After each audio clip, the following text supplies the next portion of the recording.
কক্সবাজার সম্পর্কে 10টা লাইন লিখে দিলেন, পড়লো, মুখস্থ করলো। আর ওই শিক্ষার্থীকে যদি কক্সবাজারে নিয়ে যান, সে 10টা কেন আরো 20টা লাইন লিখতে পারবে।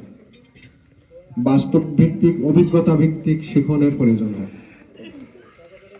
তাহলে একমাত্র অভিজ্ঞতা ভিত্তিক, বাস্তব ভিত্তিক শিক্ষণ আমাদের এই প্রাথমিক মাধ্যমিক বিদ্যালয়েই থাকে।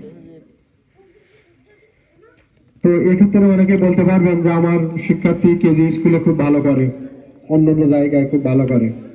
আসলে তারা ভালো করে তাদের মেধার জোরে। তো এই মেধা, মুখস্থ বিদ্যা বেশি দিন থাকে না। কিছুদিন পরে দেখবেন ওই শিক্ষার্থী যখন উচ্চতর শিক্ষা গ্রহণ করতে যায়, ওই মেধা থাকে না, মেধার মুখস্থ বিদ্যা বেশি সময় দিন থাকে না, আস্তে আস্তে সে ঝরে পড়ে কিংবা ভালো করতে পারে না। শিক্ষার্থীকে মুখস্থ করানোর বিষয় না, শিক্ষার্থীকে উপায় বদলে দেওয়া বা শিক্ষার্থীর অভিজ্ঞতা সঞ্চয় করানো।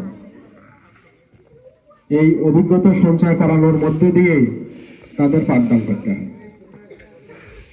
তো আমরা ধারাবাহিক রক্ষার্থে 3বারই ফলাফল বিতরণের অনুষ্ঠান করি। অন্যান্য বিদ্যালয়ে একবার হয়, শুধু বার্ষিক পরীক্ষায়। তো আমরা 3বারই করি, কারণ 3বারই সিলেবাস ভিন্ন থাকে। একটা বইয়ের 3 ভাগ করা হয়। প্রথম অংশ প্রথম পরীক্ষা হয়, মাঝখানের অংশ দ্বিতীয় পরীক্ষা হয়, আর শেষ অংশটা তৃতীয় পরীক্ষা, যেটা বার্ষিক পরীক্ষা বলতাম আগে, সেটা হয়। তাহলে 3বারই সিলেবাস আলাদা, তাহলে 3বার কেন মেধার মূল্যায়ন করে ফলাফল হবে না? 3বার কেন রোল হবে না?